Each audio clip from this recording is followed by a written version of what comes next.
क्या है आध्यात्म? दर्शन, चिंतन धारा, विद्या या संस्कृति की परंपरागत विरासत। आध्यात्म दर्शन यानी जीवन का शाश्वत सत्य। मानव जीवन से जुड़े शाश्वत सत्यों को जानिए और समझिए उपासक डॉक्टर सोहन राज तातेड़ से हमारे खास कार्यक्रम आत्मविज्ञान में। आत्मविज्ञान यानी सही दृष्टि, सही सोच। भाई और बहनों, मातृशक्ति को नमन।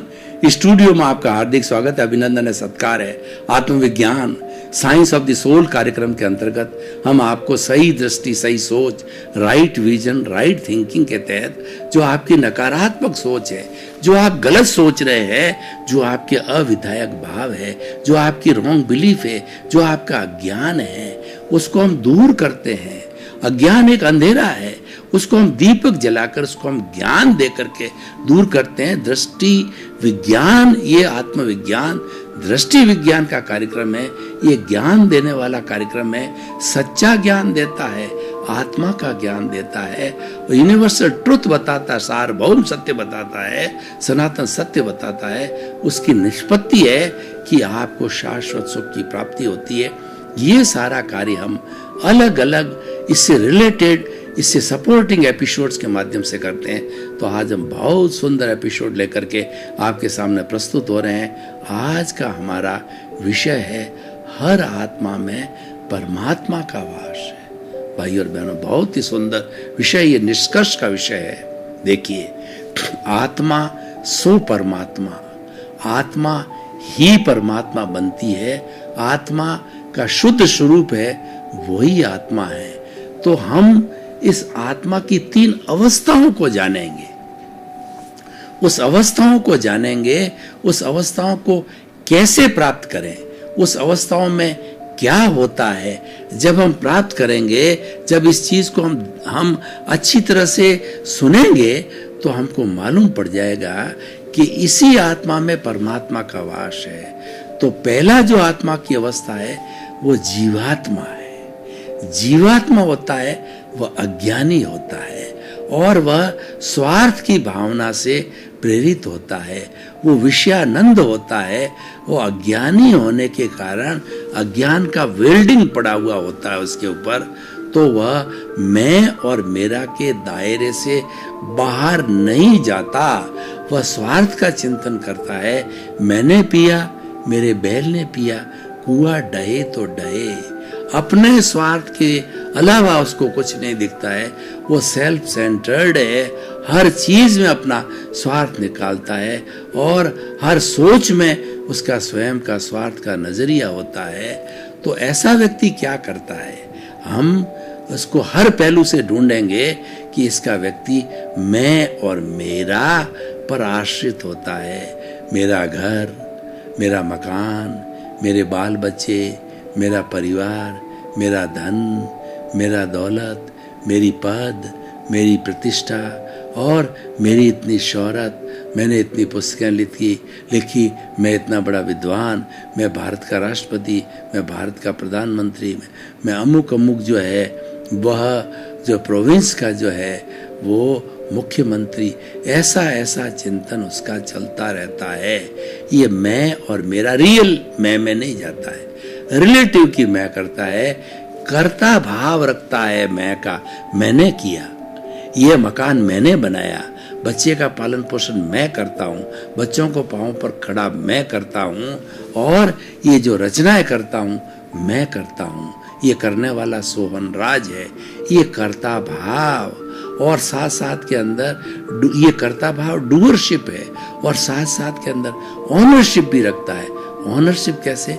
मेरा मकान, मेरा परिवार, मेरा धन, मेरा दौलत अपना ही बताता है। तो ये सारा क्रम है, वो जीवात्मा होता है। ये विषयानंद है। वो 5 इंद्रियों के सुख बाहर से आते हैं। स्पर्शन, रसन, घ्राण, चक्षु, श्रोत्राणि इंद्रियाणि, उनके द्वारा अच्छा स्पर्श करके और उसके बाद में वो अच्छा सुन करके और अच्छा चख करके, खा करके और अच्छा सुगंध दुर्गंध का अनुभव करते, उसमें ही जीवन भर एंजॉय करता रहता है। जीवन भर भज कलदारम, भज कलदारम, भज कलदारम। वो तो मानता है कि पैसा ही भगवान है और पैसे से ही जीवन के अंदर सब कुछ प्राप्त किया जा सकता है, वो इसकी भ्रांति है, वो उसका ज्ञान है। पैसा साधन है, पैसा हमें साधन दे सकता है, शांति नहीं दे सकता।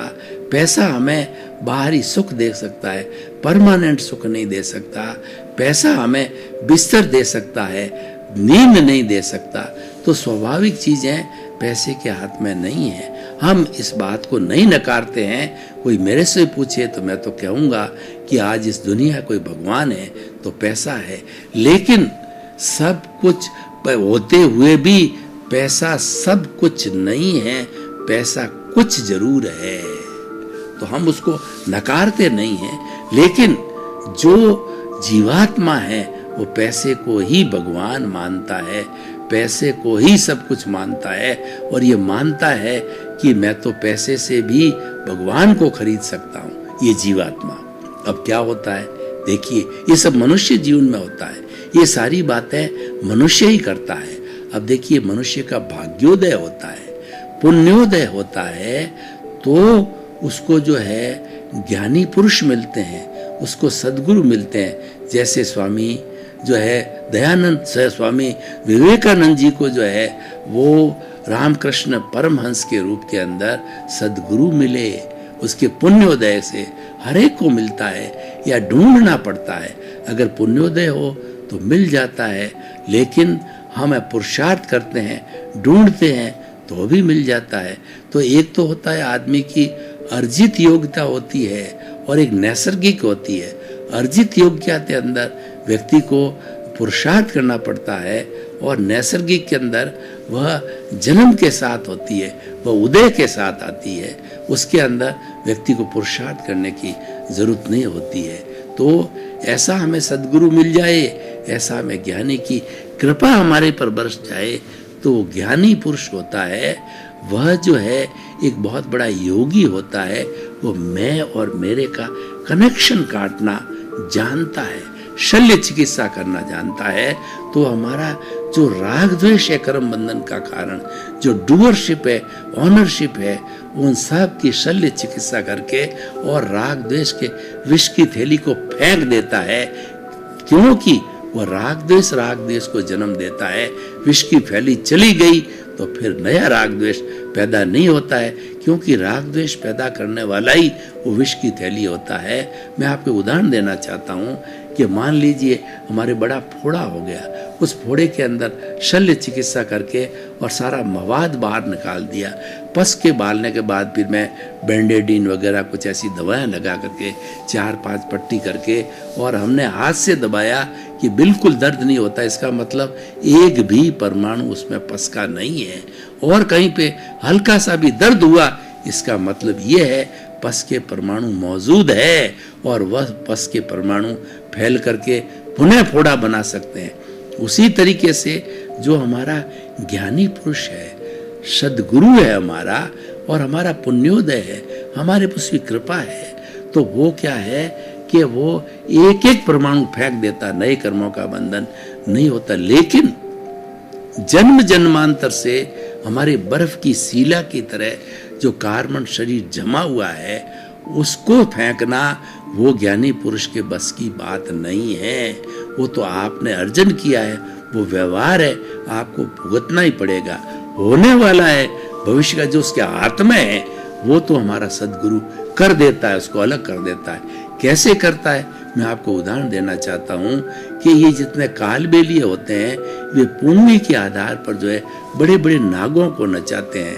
बड़े नाग की कमजोरी होती है कि वह पुंगी के जो संगीत के अंदर जो है मुग्ध हो जाता है, मुग्ध होता है जो कालबेलिया उसको पकड़ लेता है, और पकड़ता है कंठ से पकड़ता है, और उसके जहर की थैली, जैसे हमारे ज्ञानी पुरुष जहर की थैली को फेंक देते हैं शल्य चिकित्सा करके, तो विधि करके, तो वो भी इसकी विधि करके और उस जहर की थैली को बाहर फेंक देते हैं। और तो वह जो नाग है वो एक साधारण नाग बन जाता है, उसमें जहर नहीं है। फिर वो कालबेलिया पैसा कमाने के लिए पिटारे में उसको बंद रखता है नाग को, और उस नाग को अपने हाथ पे डसाता है। जहर की थैली नहीं है, वो तो चली गई तो कितनी बार डसाओ, जहर शरीर में नहीं फैलता है। जहर होता है, एक बार भी डस लिया तो आदमी मर जाता है। तो भाई और बहनों, ये जो कार्य होता है ये हमारा ज्ञानी पुरुष करता है और हमको अंतरात्मा बना देता है। जीवात्मा से जो ही हम अंतरात्मा बनते हैं तब हमारे में बहुत बड़ा परिवर्तन आ जाता है। हमारा ज्ञान हाजिर हो जाता है, हमारा अज्ञान मिटना चालू हो जाता है और नया अज्ञान तो बंधता नहीं है, पर पुराना राग द्वेष रूपी अज्ञान जो है वह जो है वो धीरे धीरे पिघलेगा। उसके लिए 5, 7, 10 और अधिकतम कहते हैं कि 15 जन्म के अंदर तो वो पिघलता ही है, क्योंकि चार्जिंग बंद हो गया, डिस्चार्ज चलता रहेगा। जो इस जन्म के अंदर नया चार्ज है नहीं और ये डिस्चार्ज पिघल गया और फिर हमने अगला जन्म लिया, फिर डिस्चार्ज और पिघलता गया। इस तरह से डिस्चार्ज पिघलता रहेगा। और नए कर्मों का बंद क्यों नहीं होता है कि हमारे मन वचन काया की प्रवृत्ति लागू है, लेकिन वो ज्ञान हाजिर होते ही तुरंत प्रायश्चित कराता है, वो करेक्शन देता है। जो ही हमने किसी को दोषित देखा, जो ही हमने विषयानंद चालू किया, जो ही हमने किसी के प्रति भाव बिगाड़े, जो ही हमने किसी को दुख दिया, तो हमारे जो वो ज्ञान के द्वारा जो हमारी शुद्ध आत्मा भगवान जो भीतर विराजमान है, उसकी भाव सत्ता प्रज्ञा जो है वह बाहर निकल जाती है। वो इस जीवन को मॉनिटर करती है और प्रज्ञा जो है वो भाव सत्ता है, वो भी जो है वो भाव रूप में है। तो उसको भी जो है इस प्रतिष्ठित आत्मा का सहारा लेना पड़ता है। चार्ज करने वाली, डिस्चार्ज करने वाली, प्रज्ञा का काम करने वाली और मैकेनिकल जो भोग कराने वाली, यानी जो कि हमारा जो उदय और प्रारब्ध कराने वाली, वो सेम प्रतिष्ठित आत्मा है। उसकी अवस्था अलग अलग हो जाती है। प्रज्ञा हाजिर होती है तो वह जो है व्यक्ति को प्रायश्चित करवाती है, प्रत्याख्यान कराती है, सामायिक कराती है, आलोचना कराती है, प्रतिक्रमण कराती है, प्रत्याख्यान करा के शुद्ध करके करेक्शन देती रहती है, साथ साथ में धोती रहती है। इसलिए नया, no new charge, old charge mechanical है। वो तो प्रतिष्ठित आत्मा के द्वारा उदय के साथ, प्रारब्ध के साथ बर्फ पिघलता रहता है। तो भाई और बहनों, हम जीवात्मा से अंतरात्मा बन गए और जो ही हम अंतरात्मा बनते हैं तो हमारे सदगुरु ने, हमारे ज्ञानी पुरुष ने हमारे पर कृपा करके हमको परमात्मा पद में बिठा दिया।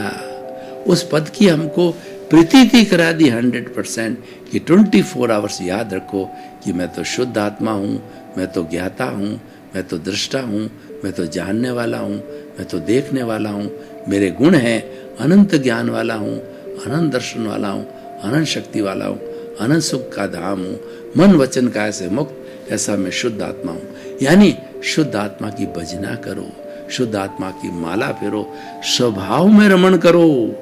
ये जो हमारा जो पुण्य पाप चल रहा है, ये जो मैंने बताया कि बर्फ की सीला है, ये हमारा उदय भाव है, ये जड़ है, ये नाशवान है। हम ये लेके आए हैं और ये पिघलता रहता है। ये शरीर से जुड़ा हुआ है, शरीर गया, ये चला गया, लेकिन जो प्रभु है वो तो अजर है, अमर है, अविनाशी है, सच्चिदानंद है। सत का मतलब अविनाशी, चित्त का मतलब ज्ञान दर्शन वाला है और आनंद उसकी अनुभूति है, आनंद उसका लक्षण है, वो वैसा है। तो ये हमारा धीरे धीरे जब जागृति का ग्राफ बढ़ता जाता है तो जागृति का ग्राफ बढ़ते बढ़ते हम उच्च अवस्था में पहुंचते, 1 जन्म में, 2 जन्म में, 3 जन्म में। तो ये हमारे उस सदगुरु की कृपा से जो है हमारी जागृति बनी रहती है और हमें पुरुषार्थ करते हैं। उस जागृति का नाम ही पुरुषार्थ है।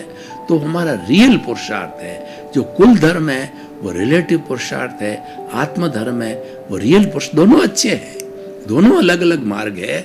वो शुभ के सिद्धांत पे काम करता है और ये जो हमारा रियल पुरुषार्थ है वो शुद्ध के जो है विचारधारा पर काम करता है। शुभ के अंदर पुण्योदय होता है, वो वापस हमें देव गति, मनुष्य गति में जाकर के भुगतना होता है, जन्म लेने होते हैं। और जो हमारा पुण्योदय वह भी एक तरह का चार्ज है। तो ये जो है हमारा शुद्ध अवस्था को हम प्राप्त करें तो धीरे धीरे हमारा अनुभव बढ़ता जाएगा शुद्धता की ओर। हम 2, 4, 5 जन्म के अंदर इतने शुद्ध हो जाएंगे, इतना हमारा जो कार्बन शरीर घिस जाएगा, सफाई हो जाएगी कि हमको हमारा 360 डिग्री पर चले जाएंगे। तो 360 डिग्री पर चले गए, इसका मतलब हमको केवल दर्शन की प्राप्ति हो गई, प्योर हो गए, संपूर्ण निर्जरा हो गई।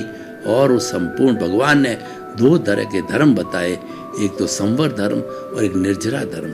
निर्जरा का मतलब होता है कार्बन शरीर से कर्म का अलग होना, यह आत्मा से कर्म का अलग होना। Dissociation of the karma from the karma body, from the soul is called the nirjara, ये धर्म। और एक भगवान ने बताया संवर का मतलब है कि जो पापकारी, जो पुण्य पाप के आने का रास्ता है, जो अशुभ परमाणुओं के आने का, उसको हम रोक देते हैं, तो वो हमारा संवर कहलाता है। संवर भी एक धर्म है, वो हमने नए कर्मों को आने को रोक दिया और पुराने कर्मों की हम डिसोसिएशन करते रहते हैं।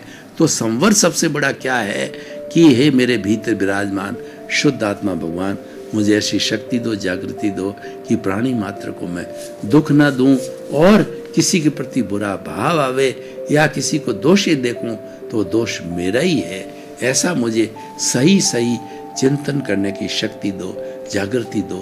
तो ऐसे चिंतन से धीरे धीरे हमारी अनुभूति बढ़ते बढ़ते अनुभव जागृति के सारे बढ़ेगा।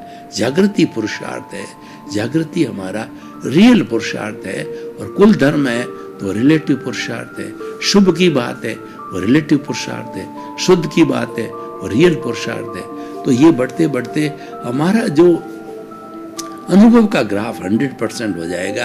केवल ज्ञान, केवल दर्शन मिलेगा पहले, फिर केवल ज्ञान बनेगा। और ये मनुष्य रहते रहते ये हमारी जो आत्मा है वो स्वयं एक भगवान बन जाएगी। और केवल ज्ञान की प्राप्ति होने के बाद उस आत्मा को भूत, भविष्य, वर्तमान, वो जड़ और चेतन किसी भी अवस्था की, उनको सबको जानकारी रहती है और वो जानकारी करती रहती है। तो भाई और बहनों, हम जब सारी शुद्धता को प्राप्त कर लेते हैं, 100% हमारा जो है सारा हिसाब किताब जो बर्फ की शिला की तरह जमे हुए हमारा व्यवहार जगत जितना है, हमारे कर्म है, 0 हो जाते हैं। तब हम केवल ज्ञान को प्राप्त करते हैं और हम परमात्मा बन जाते हैं। केवल ज्ञानी होता है वो जीवित शरीर में परमात्मा होता है और वो निश्चित रूप से वह मोक्षगामी जाएगा और मोक्ष को चला जाता, जीव मुक्त हो जाता है। वह जीव मुक्त होने के बाद में सिद्ध बुद्ध मुक्त होकर के सिद्ध शिला के अंदर विराजमान हो जाते हैं भगवान के रूप में, और अक्षय सुख की प्राप्ति होती है, क्योंकि वह शरीर ही होता है और उसको किसी भी हिसाब बाकी किताब नहीं रहता है, तो वापस जन्म भी नहीं लेना पड़ता है। जन्म लेने का अर्थ होता है किसी न किसी आत्मा के साथ में हमारा हिसाब बाकी है, उसका भुगतान करने के लिए ये शरीर मिला हुआ होता है। वो सारा प्रारब्ध है, वो उदय है, वो हिसाब का चुकता करना होता है। तो भाई और बहनों, ये सब परमात्मा बनने की प्रक्रिया हमने आपको बताई। हर आत्मा में परमात्मा का वास होता है, जीवात्मा में भी परमात्मा विराजमान है। उदय नहीं आया, वो प्रकट नहीं हुआ, और अंतरात्मा तो जो परमात्मा बनने की प्रक्रिया चालू हो गई, उसकी अनुभूति चालू हो गई। ज्ञान लेते ही 10-15% जागृति, 100% प्रीति थी, 2% अनुभव की हो गई। यानी हम परमात्मा बनने की प्रक्रिया के अंदर लग गए, और लग करके जब फाइनल स्टेज पर चले जाते हैं तब परमात्मा बन ही जाते हैं। तो भाई और बहनों, इस हम एपिसोड को अगर हम आज के इस निष्कर्ष के ऊपर देखें तो आज का हम इसको जो है इसकी रिलीवेंस, इसकी सामाजिक उपयोगिता और इसके जो है वो किस तरीके से मनुष्य को फायदा दे सकती है, इसके बारे में चिंतन करें तो हम ये देखेंगे कि व्यक्ति आत्मा में ही परमात्मा का वास है, इस चिंतन में लग जाता है तो वो धीरे धीरे एक अच्छा इंसान बन जाता है, एक परिवार का अच्छा सदस्य बन जाता है, एक देश का अच्छा जो सिटीजन बन जाता है, और विश्व वसुधैव कुटुंबकम का वह एक अच्छा नागरिक बन जाता है और अपने जीवन का वो कल्याण करता है, सबका चहेता बन जाता है, सबका चाहने वाला बन जाता है। तो भाई और बहनों, अब आकर के हम देखें कि इस एपिसोड को अपने जीवन में आत्मसात करें, अपने जीवन में उतारें। इस चिंतन को हम समझें कि हर आत्मा में परमात्मा का वास है। जब हम इस चिंतन को समझ लेते हैं कि चाहे जीवात्मा हो चाहे अंतरात्मा हो, अंतरात्मा परमात्मा बनने की प्रक्रिया में लग जाती, वो हमारा लक्ष्य है। ये सारा लक्ष्य की प्राप्ति कौन कर सकता है? वो मनुष्य ही कर सकता है, क्योंकि मनुष्य के पास में डेवलप्ड इंद्रियां हैं, डेवलप्ड मन है, डेवलप्ड बुद्धि है, डेवलप्ड चित्त है और डेवलप्ड आत्मा है, और वो तरक्की करता रहता है। और दूसरा कोई भी प्राणी जो है मुक्ति की अवस्था को प्राप्त नहीं हो सकता है। किसी भी प्राणी को मुक्ति लेनी होगी तो उसको मनुष्य जन्म में आना पड़ेगा। और जिस लोक में हम जी रहे हैं आज इस भरत क्षेत्र के अंदर, हमारे जो है वो जम्बू मुनि नाम के जो है मुनि हुए हैं, उन्होंने मोक्ष के ताले दे दिए। यानी उनके बाद में कोई मुक्ति को नहीं गया। अभी मुक्ति का ताला तो ये 5वां आरा चल रहा है, फिर 6ठा आरा आएगा, उसके समान आएगा। 6ठा आरा के बाद में फिर अवसर्पिणी उत्सर्पिणी कान चालू हो जाएगा। उत्सर्पिणी कार का यहाँ का अवसर्पिणी का 6ठा आरा और उत्सर्पिणी का पहला आरा और यहाँ का जो है 5वां आरा और उत्सर्पिणी का दूसरा आरा और इधर जो है हमारा तीसरा आरा और उधर उत्सर्पिणी का भी तीसरा जो है वो इसका चौथा आरा, उधर का तीसरा, फिर जो है नए तीर्थंकर जन्म लेते हैं। उसके बाद में मुक्ति का रास्ता, पहला तीर्थंकर के जन्म होते ही मुक्ति का रास्ता खुल जाता है। तो भाई और बहनों, हम बताना चाहते हैं कि अगर हम शाश्वत सुख चाहते हैं तो हमें इस सनातन सत्य को प्राप्त करना होगा कि हर जो है आत्मा के अंदर परमात्मा का निवास होता है। तो उस परमात्मा के निवास को जो है हमें समझना चाहिए। आत्मा सोई परमात्मा हम बोलते हैं, लेकिन अनुभूति में आना चाहिए कि हमारे भीतर किसी का दोष ना देखें, किसी के प्रति बुरा भाव ना आए, किसी को दुख देने का भाव ना आवे, तो निश्चित रूप से हम सोच सकते हैं कि जैसा हमारा आत्मा है वो समस्त जो है प्राणियों के वही आत्मा। मैं एक उदाहरण के द्वारा आपको स्पष्ट करना चाहता हूँ कि कबीरदास जी एक बहुत ही पहुँचे हुए जो है वो कहना चाहिए साधक हुए हैं और उन्होंने इतना बड़ा ज्ञान लोगों को दिया है। उसके एक कमाल नाम का बेटा था और वो बकरी रखते थे, तो वो बकरी को घास फूस डाला करते थे। तो बकरी को एक दिन घास फूस की आवश्यकता हुई तो उन्होंने अपने बेटे कमाल को कहा कि कमाल तुम जंगल में जाकर के बकरी के लिए घास फूस लेके आओ। तो बंगा जो है कलाम है एक बड़ा कट्टर लेकर के और वो गया और जो जाकर के और उसने जो दोब को काटना शुरू किया तो वहाँ एक सरसर की आवाज़ आई। उसको अनुभूति हुई कि इसके भीतर तो वही आत्मा है जैसा मेरे अंदर है। वो देखता रहा, उसको जो है आत्मा में परमात्मा का वास नजर आया। वह उसको देखता रहा, अनुभव करता रहा, क्योंकि आत्मा अव्याबाद होती है।